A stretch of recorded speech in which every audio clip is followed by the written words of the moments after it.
with your. All right. Good evening, everybody. Welcome to Love Rewired.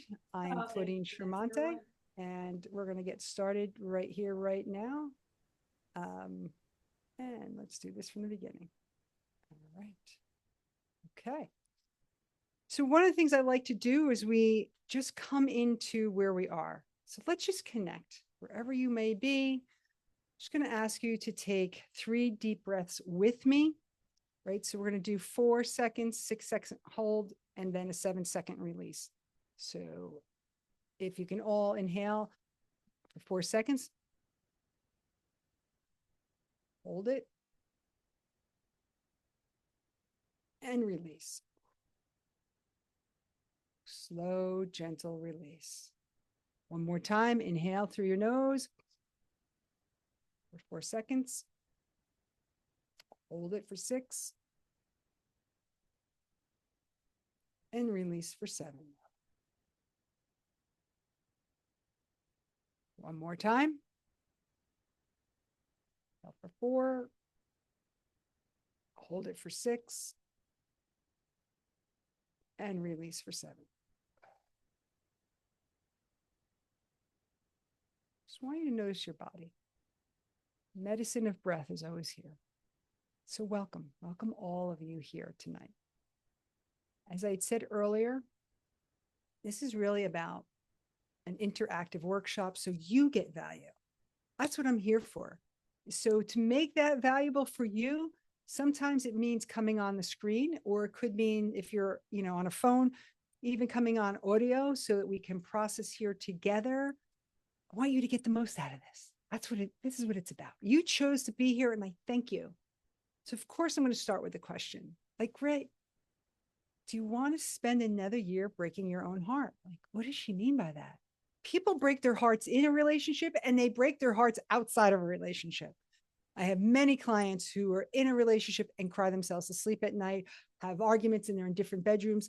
There's nothing wrong with that, but there is a certain heartbreak of not feeling seen and heard. And right, there's the heartbreak that comes with heartbreak, an ending. Right? And so that's what we're going to be taking a look at tonight. What are the patterns that may be leading to my heartbreak? Why do I feel like I'm dating the same person in a different body? And so I'm going to ask everyone to put in the chat, and I know everyone is doing different things right now. Again, I'm going to welcome you to be here, if anywhere. One word that describes how you feel about your love life right now. One word in the chat. I will see what I would say. I'm going to write this. One word in the chat. I wrote ready.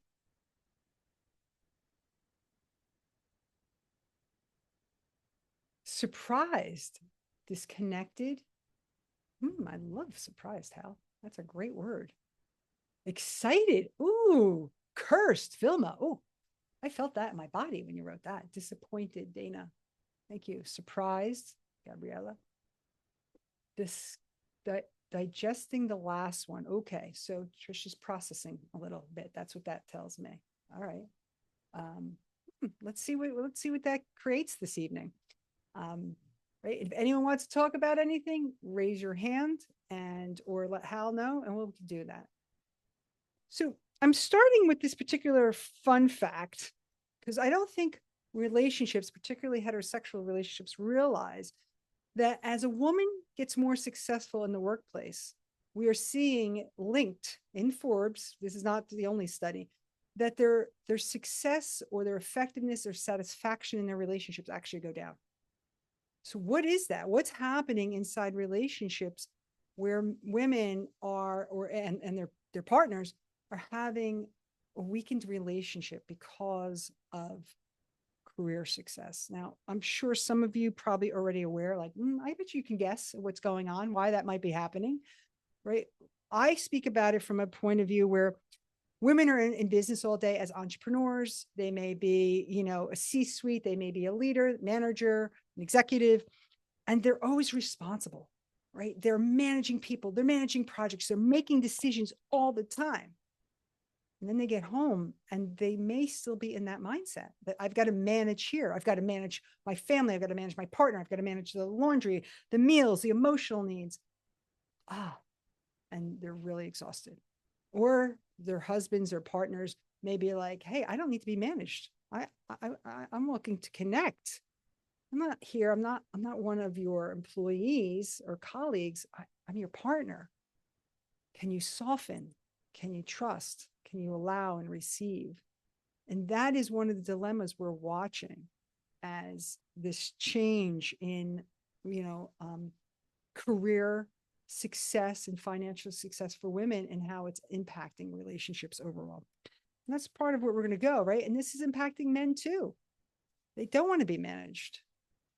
They want to be the provider. That has been the role we've assigned. Women was the hunter, was the keeper of the hearth, the creator of the food. And now when women have gone out there and they're able to buy, what does that do? Have we reworked that in the relationship? I just want you to think about that. And maybe you see it in your own life a bit. So I think what starts to happen is we want to put ourselves first, but we have other things that push up on us, right? We may show up and say, well, I'm going to people please because I don't want conflict. I fear rejection. So I can't put myself first. I have families. I got to take care of my kids. I got to take care of my house. So there's just always this place I've got to go, but then I don't feel seen, appreciated, heard in my own relationship.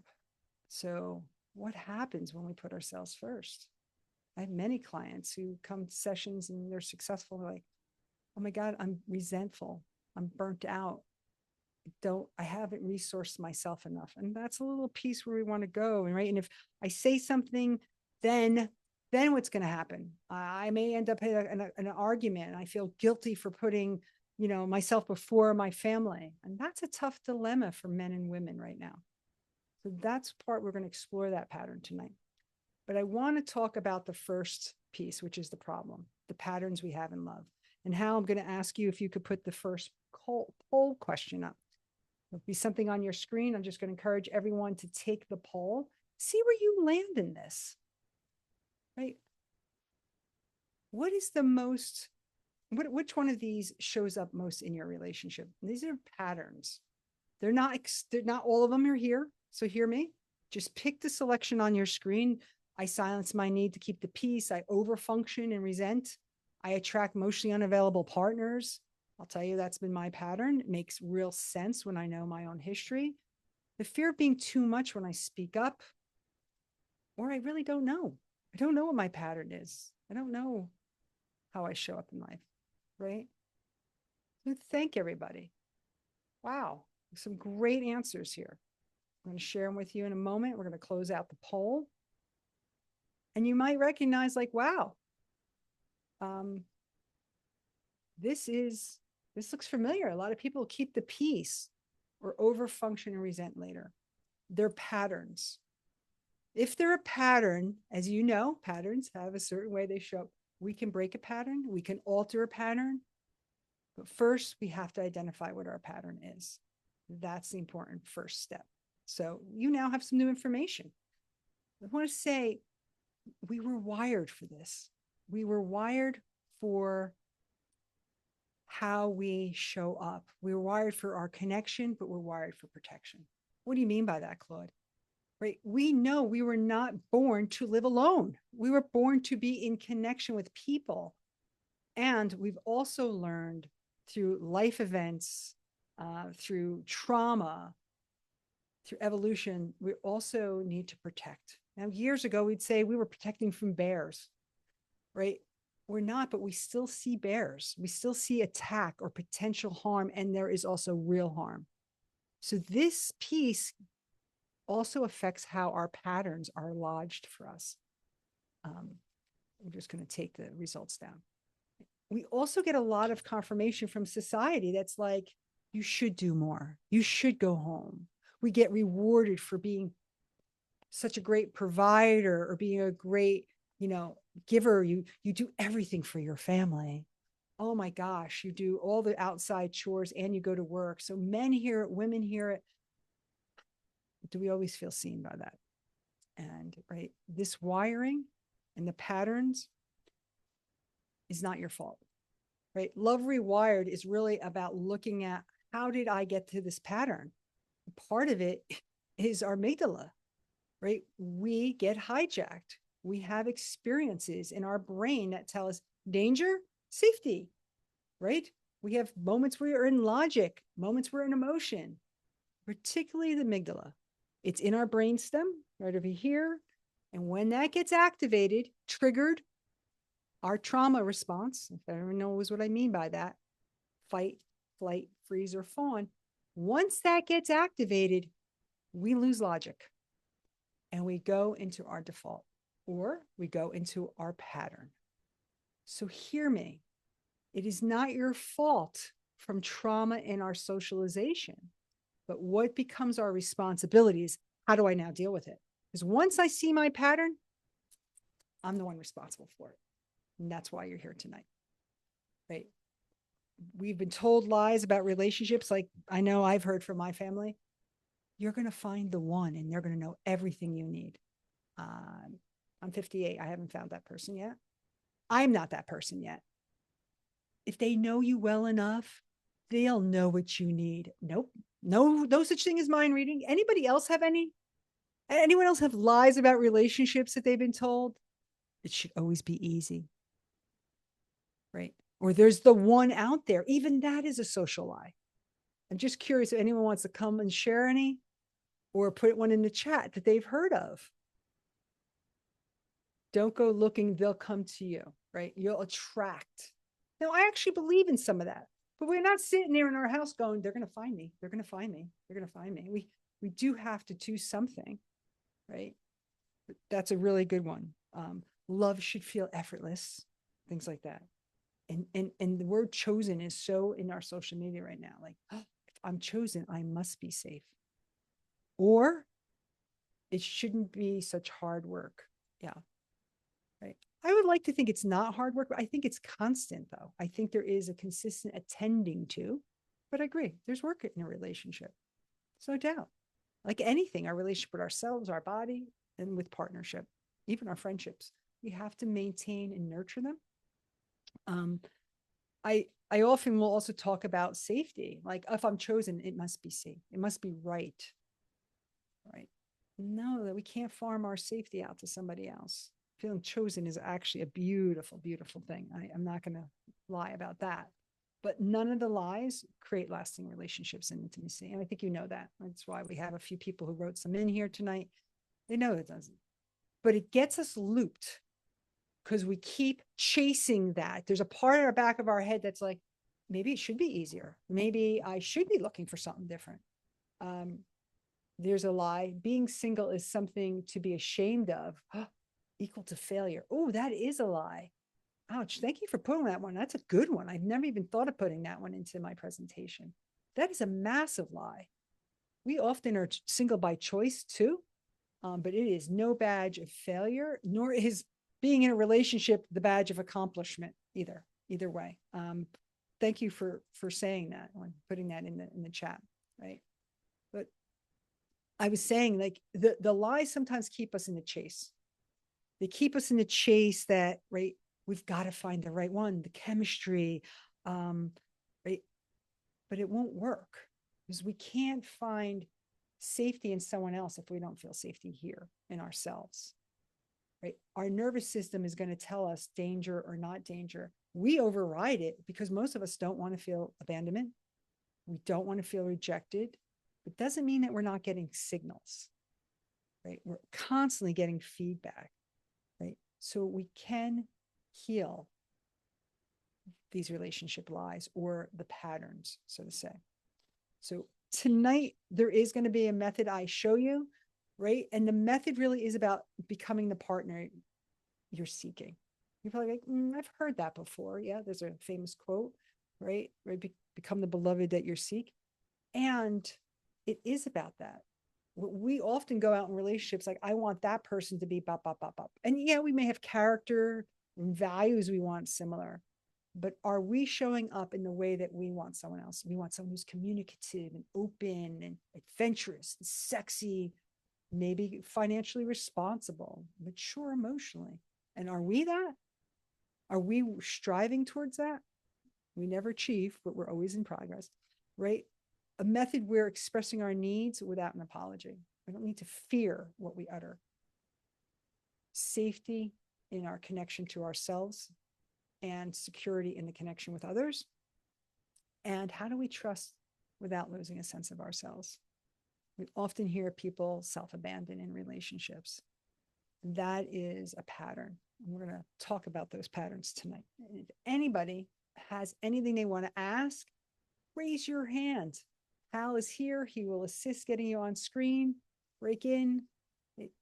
Make this valuable for yourself, your time here tonight, right? Because your path to a loving relationship and finding the one is really about how you're wired. How are we coping with past rejections? How are we talking about narratives of what happened in our last relationship, or in our family of origin, in our society, right? How are we looking at that? That's what we're really talking about tonight. So I want to ask right here, what is one rule or one thing that you have internalized about love? You could do it in the chat. Someone could come on the screen.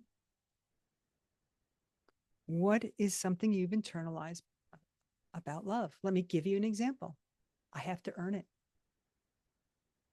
A lot of people come to therapy. I've been doing this for 32 years. A lot of people feel they have to earn love. I hope not. Is there any other lies that you have held on to about love? Right? I have to be perfect to be loved. It will make me feel whole. Ooh, I don't know who you are, Zoom user, but that's a good one. You had a good comment above also. You have to keep proving your worth. That even makes me upset. Our worth is inherent. We never, never, never have to prove our worth. That I'm too much to be handled, Kimberly, that I have too much healing to be tolerated. Oh my God. What is that message? I'm so sorry. Someone put their stuff on you. What they could not handle, they put on you as too much. Or I have to bring value. Hal, thank you. I have to give to get love. Again, as if it's transactional. Have I done enough? I have to keep proving, right? That's those places that we keep going. So if that's one of our narratives, think about how that's going to impact our relationships, right? Very much so. I've been there. I've had a self-worth journey. So there's always this, I've got to do more to secure that my love object won't go away from me. Like that's a childhood trauma for my family of origin, my divorce and my parents. I couldn't have stability. Right? It still shows up unconsciously in my work, in my relationships now, right? But that's why we do the work, right? What does that even mean? There's a great book, How to Do the Work. I highly recommend it. There's a few more messages here. I'm so sorry. That love won't last, that I have to be the caregiver to show my love. Codependency equals love. That's a high, thank you for using the word codependency, because that's what all of these are really about. That somehow something has to be done in order to be loved. That's the codependency versus it just is. But doing the work is an important part here, right? We know that people who engage in coaching or some form of psychotherapy, we know that they actually, 73% will have a different experience of themselves, emotional fulfillment or boost in confidence. So I always will recommend doing some form of work. Now, it doesn't need to be in coaching and psychotherapy also. It could be from reading good books. It could be in support groups. It could be in book clubs. So the idea is that there's a place I'm willing to pause to take a look at myself and enhance my own self-awareness. And what I call get mirrors. We need mirrors. We need to see in others what we sometimes don't see in ourselves. So that's what I mean by doing the work. It takes all different formats. But here's my promise. By the end of this class, you'll identify your style of attachment and how that really impacts our patterns. Right? And what does that really mean? It's how we relate in relationships. That's what that's about. We talk a lot about attachment styles in social media right now. Understanding your nervous system. Your nervous system is one of the best indicators as to whether or not you're on the right path. It's whether or not we can listen and hear it or tune in. And we'll learn a little bit about the best model, the beloved express, secure and trusting relationships. So that being said, I'm going to ask you what your readiness is with, shifting your pattern. So I'm going to ask Hal to put another poll up. Where is your readiness? Where are you ready or not to change your patterns in your relationships? Ooh, I love that we got a lot of people very quickly, 100%. That's the way. That's the energy for tonight. Let's carry it. Let's take the momentum. And if you're not 100%, that's okay. Because some of this is not always comfortable. I'm not going to lie to you and be like, oh, it's easy work. Curious, scared. I appreciate that. Thank you for the honesty.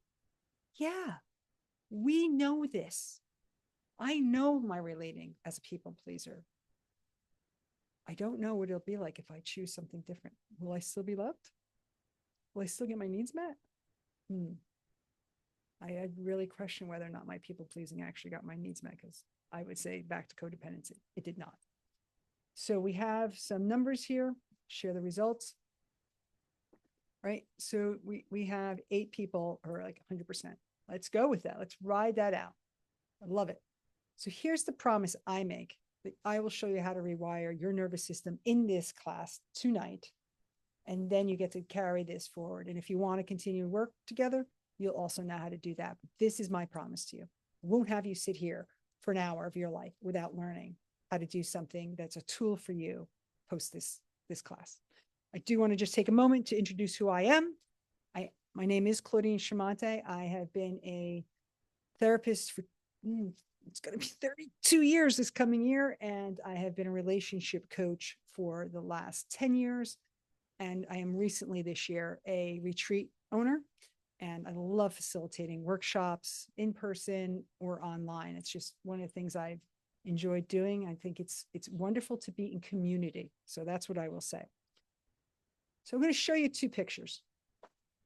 And this is me, probably 10 years ago, my brother's marriage. And it's really me as the people pleaser. I have a default pattern of avoidant attachment, uber independent, perfectionism, all these things that I thought would secure and shore up that I'd be loved. I'd be seen. I'd have everything I needed.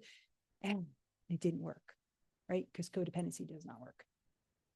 I was really unhappy. I overgave. And if you can notice my size, I overgave to the point of harm. That's a lot of protection. And Hal's been in these classes with me. He also knows this is a lot of my pain, because I needed that to be seen in my family, right? I became 360 or 380 pounds to be seen, which is ironic in a family that is all this thin. But that part of me was conditioned. I was heavy all my life, my baby pictures. So something in my nervous system knew I needed protection through divorce, through chaos, right? These are not transformational pictures of weight loss. These are really, to me, pictures of sovereignty, liberation, and self-love. Because I was farming out my protection and my safety in my old body shape. I did not have it here. And I kept thinking it was my partner's job, my spouse's job, my job's job. I picked child welfare. There was not security in that. Yes, is there security that there will, sadly, in this country, we will never not need child welfare? It is not a loving experience to be witnessed, to witness child abuse. It's not easy to sit in a family that is being divided by addiction and poverty, right? That is what this represents, is safety and empowerment now for me. And why do I share any of that? Right? Part of it is for you to understand I've walked the walk. I'm not where I am because I've never stepped into therapy or coaching. I'm still in coaching, right? It's because if I can do anything to help you accelerate, meet those parts of you that maybe took me decades with a little shorter time, and we all get our lessons in our time, that's what this is about. If there's any wisdom that I can pass down from a journey that is both professional and personal, that's what my commitment is, right? Because results are results. We do know that the clients I've had for 32 years, they get results. They work for it though. I always say to my session, my intake, if I was Harry Potter and this was my wand, I would heal everybody. That's not what it is, right? So people come in with heartbreak. People come in with, right, using, people to feed their needs. There's sex addiction, love addiction, codependency, right? But people want to feel more securely attached. They want to have the safety that I can share my feelings and it'll be okay. Or, hey, are we on the same page? Should we share the same values? Are we going to watch football together? That's what this work is about the clients I've worked with who get the results from really saying, I want something different. So many people often say to me in sessions or on these workshops, like, oh, Claude, I've done this before. I've tried everything. Okay, right. Maybe you have. Maybe you haven't. Maybe you're in a different place and you could try something new, or you could see from a new perspective. Like, wow, I haven't thought about my nervous system and my conditioning, or I don't have the time. People are spending time already surviving love, surviving themselves. They don't have the money, right? I think there's prices we're paying in time and energy that people don't realize is also a value. I have many clients that go, I'm just not built for love. I've been traumatized and I can't do it. But that's the trauma speaking. That's the protection. That's what my 380 pounds are saying. So I would also just caution you on what stories you tell yourself about why you're not moving forward. This is one of my clients. She's a career coach, actually. When she came to me, she got a trauma history that her mother did not take care of her, had many other people in the house, didn't meet her needs as a kid, just literally farmed out. Other people raised her, another mom. So when she came to therapy, it was like, who am I trusting? Of course, she also married someone who's dismissive, who didn't have time. And when they had time, they argued all the time. She was always fighting to be loved, to be nurtured, to be seen, to sit down with me, do something with me. And that was the hard part for her, was like, she had to look at really where she was stuck. Like, what could I do to break the pattern? How can I ask for my needs to be met that weren't for her husband nagging or threatening? Because really what it was she was still angry with her mother and father, who really didn't stay present to her. He was not that, but he represented that because he too was very avoidant. So we had to work together to find ways to set boundaries, self-care, and express herself in a different way. But the emotional load was hers to carry. She had to find other somatic expression so she wasn't carrying that charge that had him feel attacked also. Right? It's a dance. So what I want to just say, it is a dance all the time. So you're here for the best reasons. So let's get to some action. Why do we repeat patterns? Right? It's not because we're broken. I told you earlier, we're socialized. We're wired for them. They're familiar. That's a key one. Why am I dating the same person in a different body? It's familiar. It feels like home. Oh, it's chaotic. It's exciting. Well, I bet you your childhood was chaotic and exciting. I don't know that I want chaotic and exciting in my relationship. I want adventure. I want maybe sexual excitement, but I don't want chaos excitement in my life, right? So, right, our nervous system is going to always look for something that's familiar. And then we're going to be like, oh, it feels like I've known you all my life. Yeah.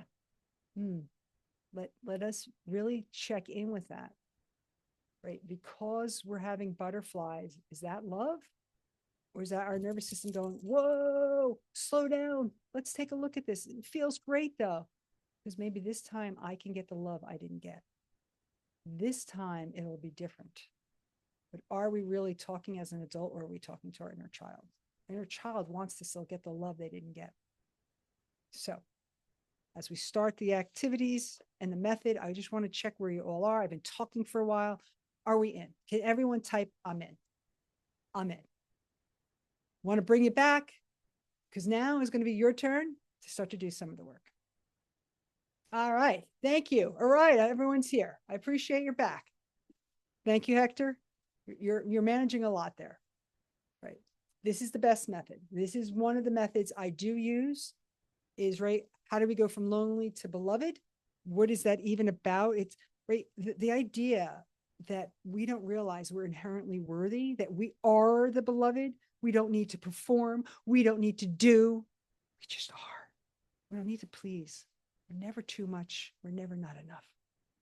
The repressed, all the things that we keep in, right? Our truth that is alive in us, what's in the room, right? That we have the right not to shrink, not to be small, but to take up space, to verbalize, to speak out, right? This idea that we're anxious, right? That there's a part of us that we're looking for some kind of form of consistency, predictability. We're wired for that, right? So our system's looking to be secure, always, all of us. And same from triggered to trusting, right? Noticing where in our system our traumas are still alive. Fear is not a bad thing. It is if we give it the power. It's information. It's information at first. Where do I need to take a look at, right? Can I build trust? Can I stay open?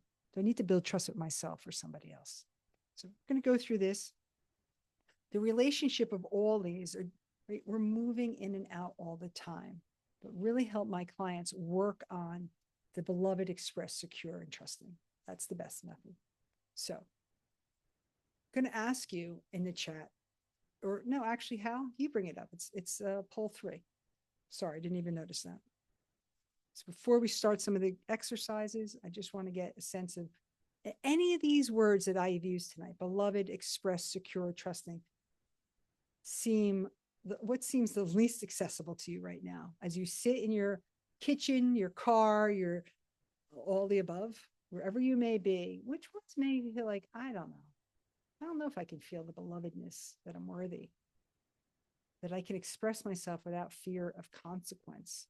So many clients say that, or that I can actually feel emotionally secure and safe in a relationship. And one of the greatest acts is when we trust ourselves. And we have to sometimes rebuild trust with ourselves. Okay. All right.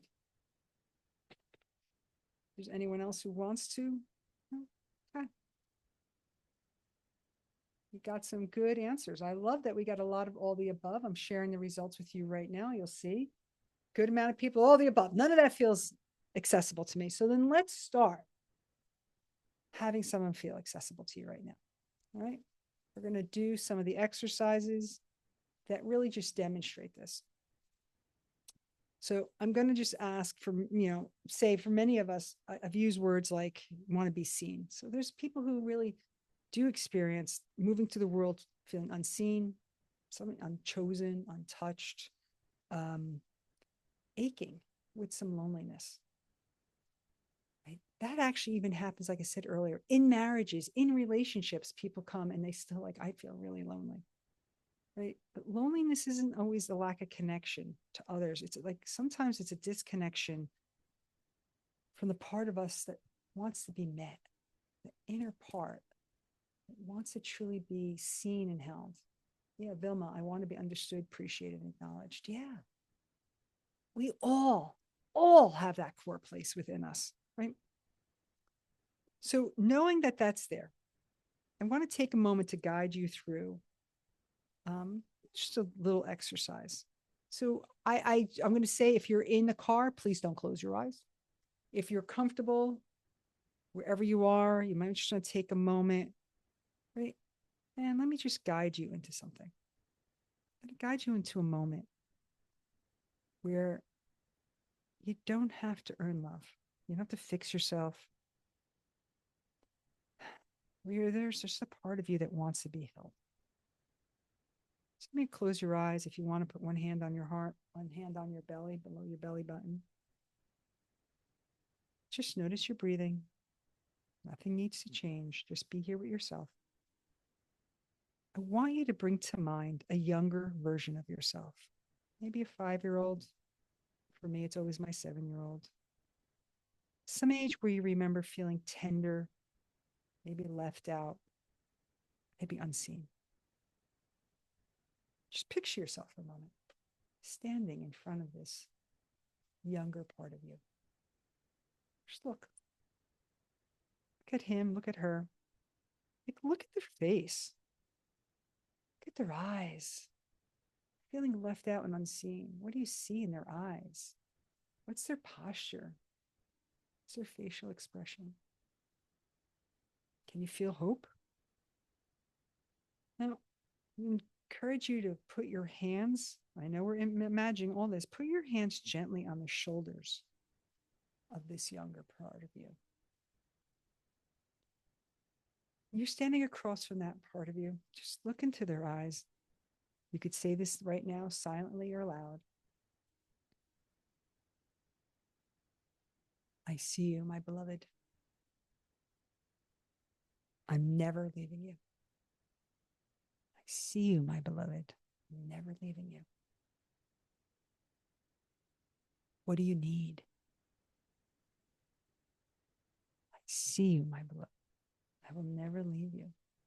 What do you need?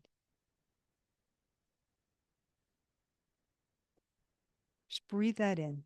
Let it land. Notice if anything softens. Maybe something is feeling resistant in you. It's okay. Just be with this part of you. I see you, my beloved. I will never leave you. What do you need?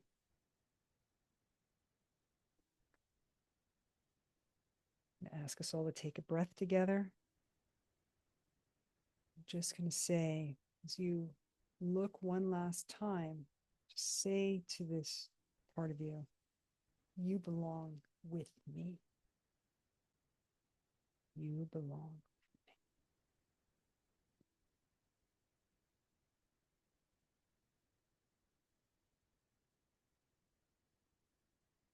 Thank you for whoever did that with me. I just want to ask anyone who wants to come on screen, if you'd like, or put in the chat, what shifted when you met yourself as your own beloved? What shifted? This is where we break the pattern, that we meet ourselves, not waiting for someone else, but we meet ourselves. So anyone like to come on screen and share? Put in the chat, what shifts when you meet yourself as a beloved?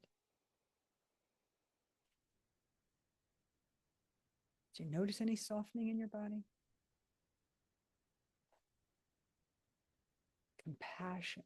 Ooh, love that. Thank you, Zoom user. That's your name tonight, Zoom user. Softness and grace. Jenjay, is that? I'm not sure if that's how you say your name. Softness and grace. Thank you. Even doing this on my side, I felt softness as I did it with you. How my inner child coming to trust myself. Ooh, that's a good one. Yeah. Again, raise your hand or come off mic if you'd like to talk about it. I'm going to encourage you. Hal's been in this class with me several times. When we speak to our inner child and we say, you belong to me, I want to encourage you that tonight you made contact with a part of yourself that I want to encourage you to go back to. This is not a one and done. This child is the part of you that's getting triggered in relationships. There's a great quote online that when I date, the person's dating my inner child, not me. Exactly. It isn't me at 58. They're meeting me at 7 because all those little hurts are my wounds. They come up. But can I talk about them? Gabriella said, it tug at my heart. Yeah. I want to encourage you to go back and meet this part, this beloved, this little boy, this little girl. Now we're in the holiday season. If you celebrate or not, there is a lot of stuff, stimulation out there. Your inner child may be like, I want to go run by the lights. I want to go play in the snow. I want cotton candy. I don't know. Can you give that to yourself? No one else. It's not anyone else's job. You could ask someone to come join you, but I want to encourage you to do that tonight. Okay. And this is the Rumi quote. that I love. To find the beloved, you must become the beloved. This is really the embodiment of I get to be my best lover so that I can attract that in another, right? Not what's missing in me is going to be out there in you. I don't want to go into a relationship. I want to say, seeking someone else to complete me, right? I'm never complete, but it's not that I'm going to find my completeness in someone else. I hope I find a complement and a companion, but not that I'm going to find something else. So here's another thing, right? We're going to break a pattern right now too. What are we repressing? What is said and what is being unsaid, right? So if you want to do it on the screen, if you want to do it in a journal, however you want to do it, if you're in the kitchen making dinner, say it out loud. Right? This is another one of those somatic experiences where I'm going to say, put your hand on your heart. I would stand up, but then I wouldn't be in the screen with you right now. Another one of your solar plexus. And let your voice vibrate through your body. So this is my invitation as you're holding yourself, your chest, your heart. Right? What would it feel like to say something without an apology? What is something you've wanted to say, but you've been either concerned, you think if I say it, then I have to apologize for even expressing myself? What is that? What is that? I'm really hoping someone puts something in the chat or comes on a screen. Think about it. Just hold yourself here for a moment. Write down something you're afraid to say out loud in your current or past relationship. I think if you do, there could be a consequence. You would have to apologize. Zoom user saying, I deserve more. I deserve honesty. Oh, Vilma, I'm worthy. Oh, Jen J, no. That's right to the point. That's right to the point. Right. I often say no more. Or I'm famous as saying, I decline. I decline. I decline. So no, I am worthy. I deserve honesty. Whoops. I deserve more. That's great. I deserve more than your disdain. Ooh, that's powerful, Al. You don't meet my needs, and instead of being accountable, you make it my problem. Ooh, Dana, I love that you're bringing it back and putting it back on the person to do that for you. I don't want my life to keep happening to me. Yes, Hector. Right. We want to be the author of our life. I often say, be the creator and the author of it. Like, not live in default where it's happening to me. I love this one. I want to be pampered and treasured. I assume you know what that means to you, because when I read those, it has a different connotation maybe for me than it is you. But for me, treasured is like, I want to be adored. Men and women want to be adored. They want to be cherished, admired. It's the last time we stroked a man's face. It's the last time we outlined the beauty of a woman's face. That I just felt so. Thank you for sharing that. Yeah, it's really beautiful. Love it. Thank you. Dawn. Dawn, I love Dawn. Dawn is a breathwork client of mine now. She was a coaching client for 3 years. When I met Dawn, she was a CFO. She's a CPA, the only woman CPA to graduate in Stony Brook College or university up in New York State. And so she's often been very quiet as a woman. So what she did was she got accomplishments. We would joke about the wall in her office. She worked for a nonprofit child welfare company. She had 58 certifications and credentials and degrees on her wall. It was like, what are we doing?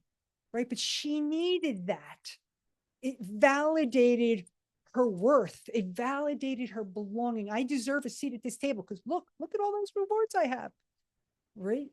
But this over functioning and having to prove got her into a relationship where she paid all the bills, literally all the bills. And her husband at the time was the most successful builder in this particular area of Long Island. So it wasn't a money conversation. It was, I need to earn love. I need to prove that I'm worth staying with. Even when Superstorm Sandy came, she handled it all, got the camper, had the house lifted. But what it created in her, having this emotionally unavailable partner who she crippled in her own way, her husband, right? Autoimmune illnesses, died once, was brought back, skin rashes, high anxiety, could not get her words out. She couldn't articulate. This is a CFO. No voice. No voice. Always having to work, always having to earn, always, right? Part of our work together was really first getting her to take up space, letting her start to use her voice in small ways to herself, to her pets. She's a cat mama. She has a lot of sheltered cats that she kept in her basement in heated cages and or crates. I'm sorry, I need to use the word cages. She really had to learn how to regulate and be with herself, to start to value herself before she could even renegotiate with her husband. Because the fear was the minute I say, I'm not paying for anything, things are going to go. And that fear was met. He didn't stay. If she wasn't picking up everything, he did pay the phone bill. That was the one thing he did pay, the cell phone bill. He left.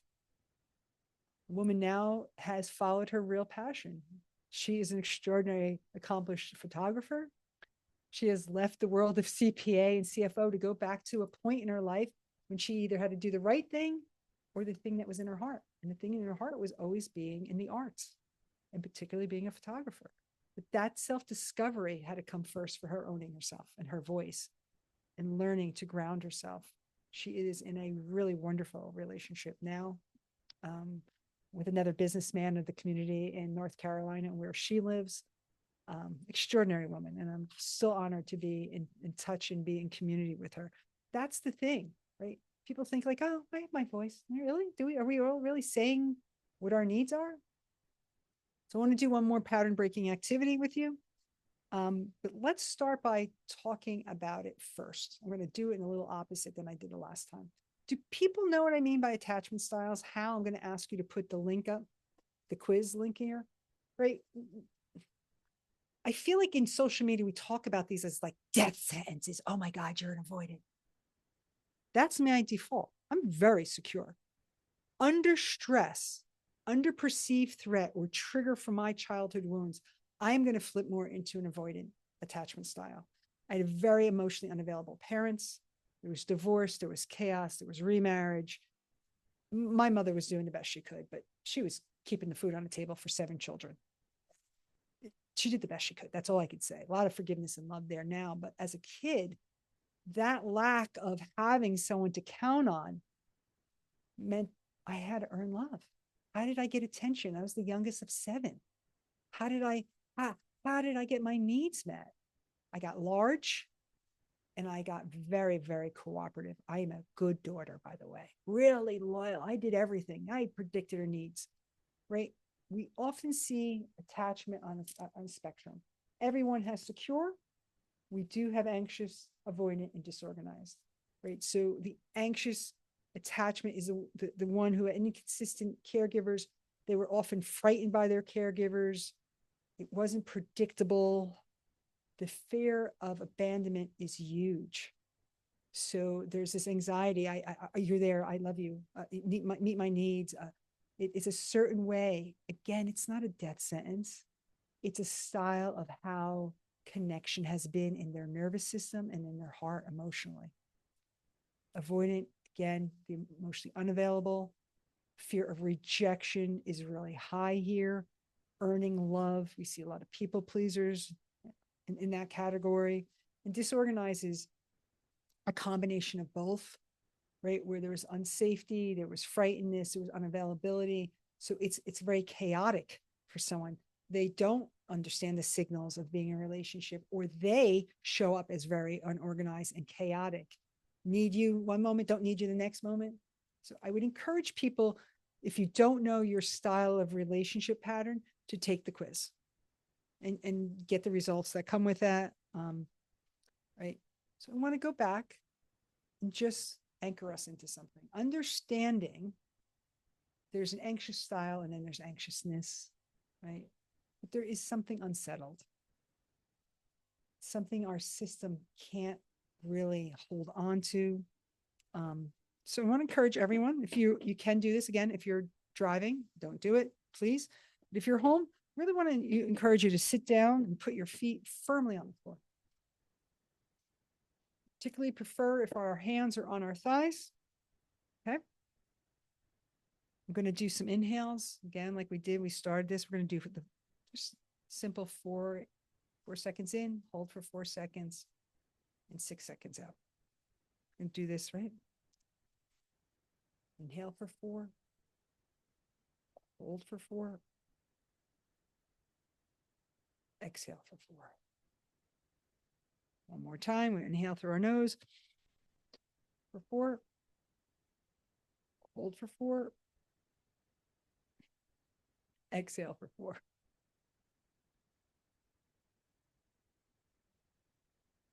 I want to encourage you, wherever you are, to say the following to yourself.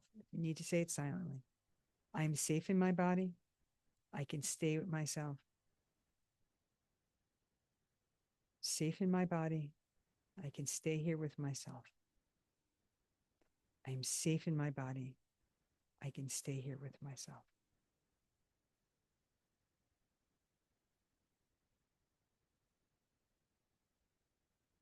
Security starts the moment we choose ourselves.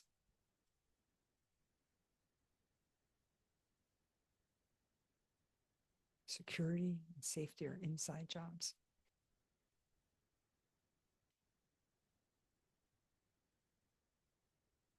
I am safe in my body and I can stay here.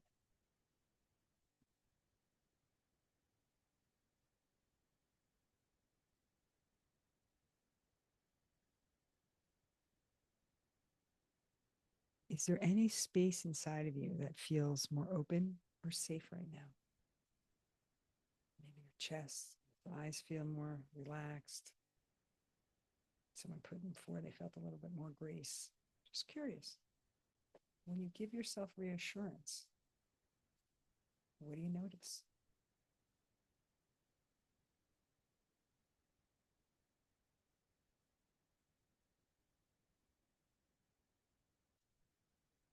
Anybody want to share on the screen? Come on screen? Explore that. This is about anchoring safety. We're planting our feet on purpose. We're holding ourselves somatically. And then we're giving ourselves somewhat of a mantra. This is how we break the pattern. We come back to ourselves. Anybody want to share what they noticed came up for them? Oh, feeling it in my hips. What do you mean by that, Hal? Feeling looser in your hips, feeling tension in your hips, or is there more groundedness? For me, it felt a more both looseness and steady, base or anchor. I Oh, can feel it from my hips down to my feet and feel grounded and more centered. great. Thank you. I really appreciate that. Right. This is really what these practices are about. Right. Because life, relationships, work, all of it kind of throws us off. So there's always this way of coming back to ourselves, to rootedness, groundedness, to use your word, Hal, right? Less gut rot. Zoom user, not sure what that means. If you'd love to come on screen and tell us what that means. Hector, I feel something opening up like empty space. I've really known what safety is in my chest. It's really one of the things that I work on in my work is what is an alive sense of safety? Because we throw this word around, and I have a lot of clients that look at me and go, safety? What do you mean? I don't own a gun. Like, no, this is not about protecting ourselves with a weapon. This is, I know I'm safe. Now, I'm not going to tell you when you walk down a street that may have no lights on, it's the middle of the night, not saying that you're not going to have concerns for your safety, but that as I walk through the world, I know I've got me. I know I've got me. That's what we're talking about. Opening up that space inside and checking in like, do I have safety? And where is that? So for me, I know it's here in my chest, Hector, just like you just said. Right? When I am not feeling safe, I tend to slouch, my shoulders round, and I kind of cave in a bit. When I'm feeling safe and rooted, my chest is out, my shoulders are back more. This is what I notice. I can walk in this world. I've got me. You didn't want to see me on a vision quest 2 weeks ago in the middle of Everglades National State Park with the alligators near me. I did not walk around this way. I did not have a lived sense of safety in that moment at all. And I got myself there, but I didn't in the moment, just to let you know. A small release in my stomach. Oh, is that what that means? Thank you, Zoom user. Right? So there's a release. Encourage you to go here. When we move through life and we're triggered and we don't feel safe with another person, right? We often want to be in reactive mode. I would actually come back to self. I'm safe here. Right? We've already talked about my voice belongs here. Okay, I do. Now I can enter the conversation with you. We got to come back to self before we go off, right? The amygdala, it's the hijack. It's going off. It's like, oh, there's no safety here. And then we still want to stay in a conversation, which becomes an argument about who's going to win. Am I more right or you more right? Right? We have a saying in coaching. You could be right or you could be in a relationship, but you're not going to be both. You decide. You definitely decide. Last activity is trust. Trust, trust, trust. I laugh because it's probably been my longest journey, right? I've shared with you, I come from a history of self-abandonment through earning love. And when we have heartbreak, when we recognize we've overgiven, that's a micro moment of self-abandonment. We've got to rebuild that trust with ourselves, right? So I just got to bring that to where we are right now. Slow it down. I'm going to invite you to recall a recent moment when you were triggered, hijacked, activated, whatever word we want to call it. You got tagged. You had a reaction in your body. So close your eyes and relive it for a few seconds. Go back there. Yep. You don't have to go back into the whole reaction, but go back to that moment. That conversation, that location.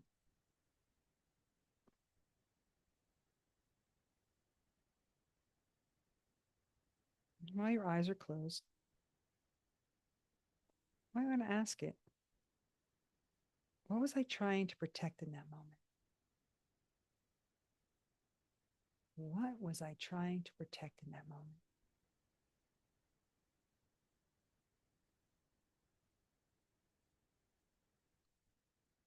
Listen for the answer, because the trigger is giving you information about a wound. What was the trigger protecting? What wound was it protecting in that moment? If anyone wants to share, just want to be with it for a moment. Come on screen, you're welcome.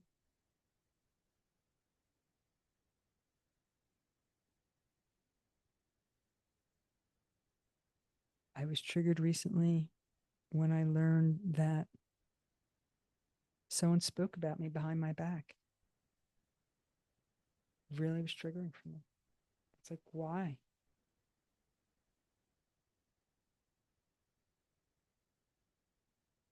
What happened? And I'm trying to protect my dignity. My trigger was all the times when I couldn't. Yeah, love that. Fear of abandonment, fear of rejection. That's what's happening when we're triggered. But right, we want to go and attack that person. You did it to me. No, I'm not going to say relationships don't harm each other. We do.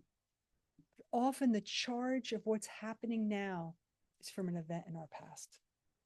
It's happening here. I'm not saying it's not happening here. Someone, if you know, is harming me here, but the intensity of my reaction is also attached to my past. So to that triggered part of you,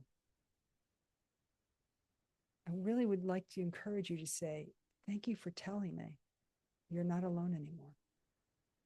It's the moment we ask the question, we can then go take care of the wound, the fear of abandonment, the fear of rejection. Oh my God. I know that was scary. That's what came up for me. My dignity as an adult felt threatened. But I really feared being rejected by my own team because I have a history of that, right? Didn't want to re-experience that. That's where my pattern of interacting to be avoidant was I avoid so I wouldn't get hurt. So now that I can be with that part, you're not going to be alone anymore. I can always go back and talk to this part of me. It's protected me from this core pain. Anybody else want to put anything in the chat? Come on screen, talk about it. Okay. Love to hear it. Right? Why does it always feel so hard? Right? We've talked about some of these patterns. Right? We see some similar patterns. Not everyone's the same, but right, this high functioning survival patterns in women and executives and mothers and business people, right? This fear of abandonment. We have to perform, we have to earn, this perfectionism. It's exhausting. It's exhausting. So we're working so hard to feel loved and we don't even feel it. I think someone earlier said, I want to feel seen, valued, and appreciated. We do all this, but we don't feel it. If I'm a perfectionist, if I'm an overgiver, if I'm a people pleaser, I'm not getting that. Right? If I'm uber independent, I got it. We're not getting the love then. And then we have these micro abandonment moments. It looks a little different for men, but it's still some of the core points. We've socialized men the same way. Don't show feelings, vulnerabilities, weakness. And yet, what do most women want? I want vulnerability. I want emotional availability. I want to know how you feel. But yet society has told men to do the opposite. What? And then we wonder what's happening in our couples, in our marriages, right? That's a pattern. It's no one's fault. It's socialization. We're recognizing now it doesn't really work.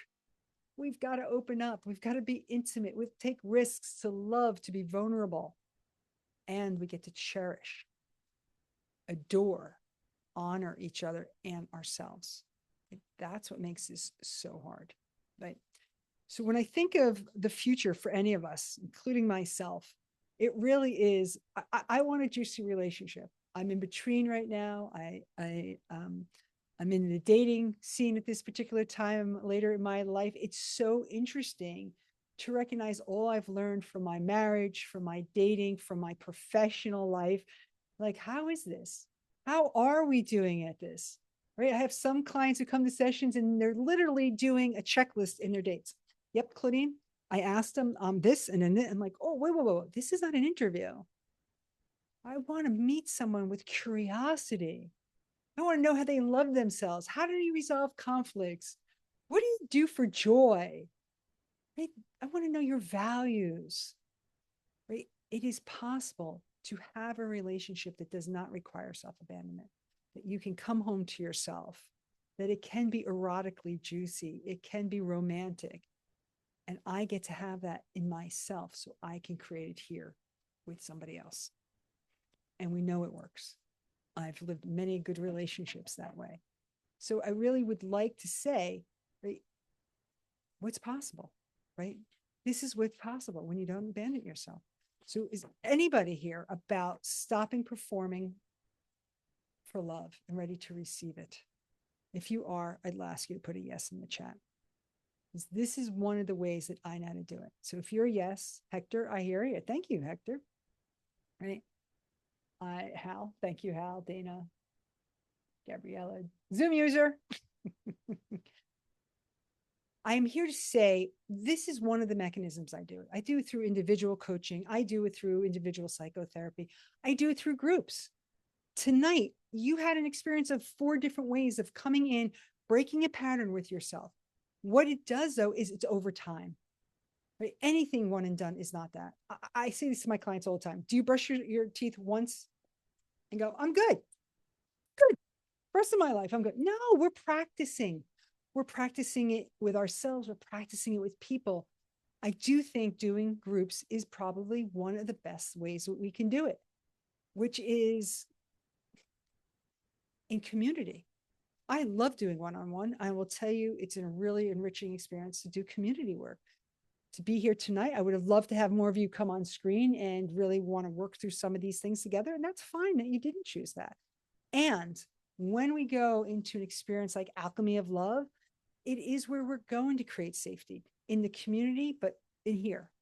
Then you could test it with yourself out there, right? Where we're going to deepen our sense of our intuition so we can be in touch with that, not the fear that has us in survival.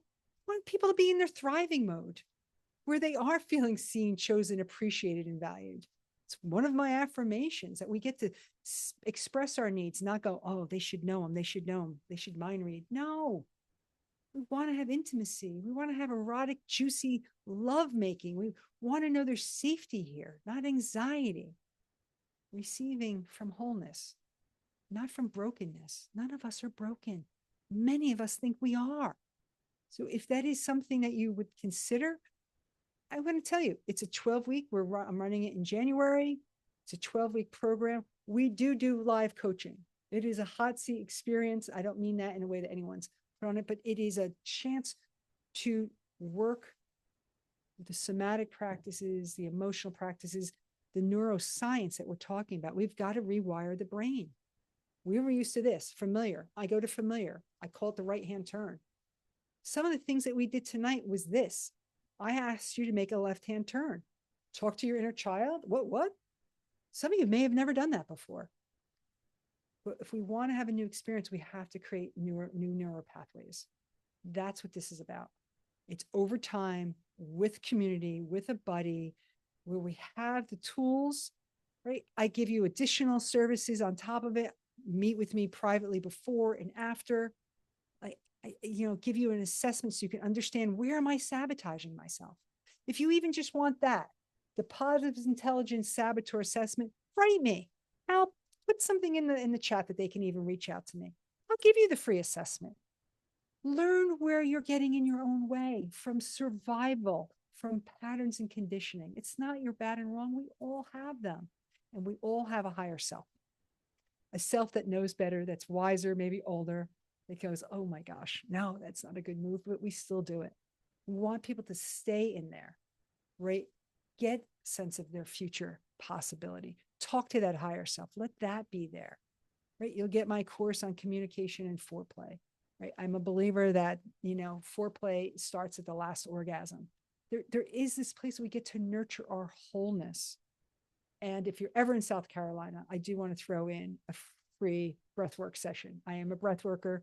Hal is one of my breathwork peers, right? I love breathwork. It's a place where we get out of here and get into here. It is a full body experience. I tell you, it's a very great healing modality. If you're interested in that, feel free to reach out to me there too, right? I know it's a time of year where people are like, oh, there's so much going on. All right, then wait till next year, right? But right now, think about it. There's a cost of repeating your patterns. I use the word settling here. I'm a great tolerator. I've tolerated many years in a relationship, in a marriage that we both knew wasn't there anymore. But we loved our lifestyle. We had a great lifestyle, but we didn't have a lot of love left. Romantic love. Don't want to see people tolerate or settle. Have the impact of resentment building in their body. So, right. So you are paying. We're all paying emotional costs when we stay in a place that we're settling, right? If we're feeling stuck, oh my God, that takes up a lot of energy and time. And you probably have done work. If you're here tonight, something appealed to you that you clicked on my ad and you were like, I'm going to try this, right? There was somatic work here tonight, trauma-informed work. neuroscience and a community. In group coaching, it is active, weekly. Yep, it's intense because we're breaking intense patterns. And I want to invite you into that. It's a special tonight. If you're ready, go to my website. You can do the QR code. It's a special for this evening for anyone who's attended, right? You will get this recording tomorrow and you'll get an invite to the other free things. If you want to take the relationship quiz, it's wonderful. I hope you choose you. And I really want to stay here. If anyone would like to talk, anyone want to ask me questions about this, right? Anyone ask me about the work that you did tonight? So I want to encourage you to go back and visit your inner child. Indulge. Give to that part of yourself. Ask your trigger what it's protecting in you. Ground yourself to the security and safety in your body. Keep your feet on the ground. We're going through a holiday season where a lot of energy. You took a few breaths tonight. You planted yourself, and some of you said you had more spaciousness. Pal said groundedness. Like, that's available. I welcome you in working with you in any way that that may look for you. But I want to thank you for being here, because you could have been anywhere during your holiday prep season if you're someone who celebrates, or right now on a Tuesday night, and you chose to be here in this community. And for that, I am deeply, deeply grateful. You can expect to receive the recording sometime tomorrow, and I'll be here for a few moments.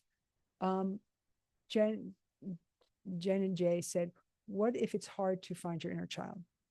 I really appreciate that. And it may have not happened for some people tonight. So thank you for even bringing that. If we haven't had a relationship or we haven't done this before, it may not be. Your inner child, I'm going to use the word, could be hiding from you because we haven't attended to it. Now, it's been reactive in us. Trust me, when you're reactive or you find yourself yelling, it's your inner child who's yelling sometimes, even though it's the adult in you. So I do take my clients through some over sessions where we do want to meet that part of us slowly, right? Because sometimes we have to earn the trust of even being close proximity to our inner child, if that makes sense. I hope it does, Jen J, right? Jan J, I apologize. That it's got to be slow. So if you didn't meet that part of you tonight, keep checking in. The consistency will earn the trust that you will hear or see that part of yourself. But if we have never, that part may be going like, I don't know, why am I coming out? Who is this lady? We can never see this lady again, right? So we have to earn trust even with inner parts of ourselves. If anyone else has a question, I'm more than happy to be here and answer them. You can come off screen. Yeah, Hal, it took a bit of time for my child to trust my adult self. Yeah, I still fluctuate because there are times where I'm not resourcing that part of me enough. And how do I resource? Let's be clear, everybody. We tend to resource our inner child through our capacity for joy, fun, adventure, and curiosity. I'm very tactile in my inner child. I used to touch everything. Oh, how does that work? Ooh, what's this? Oh, this is rubbery. This is smooth. Drove my stepmother crazy. But as I got older, I recognized that's actually how I interacted with my world. I wanted to feel it. Ooh, okay. So I do that now. I love going to some of those museums that are very tactile. I go in stores and I find myself, I don't think about it. I see some even in, shopping right now. I may go and just feel like, oh, what's that brush feel like? Oh, what's that broom feel like? That's got a different look to it. It's my inner child. Still very tactile. And if I ignore it, it does take me a while to come back. Anybody else have any questions? Okay. Well, then I will wish you all a beautiful holiday season. If you celebrate a beautiful December, if you celebrate Decembers, and we have winter solstice coming up, as well as a beautiful new year. If you have any questions, there's a link there. Feel free to schedule a call, check out one of the quizzes, and thank you. Thank you for being here this evening, Zoom user. Jen J, for your contribution, for everyone's contribution. And I wish you much peace and love as you go into 2026. continue small acts of love. As people who know me know, my question is always, what is most loving for me in this moment? And that is my guiding question always when I look at food, when I look at TV shows, when I think of a book, is this going to be loving for me? So may you continue to choose what is most loving for you. Happy holidays. Blessings, all Yes. blessings. Be well.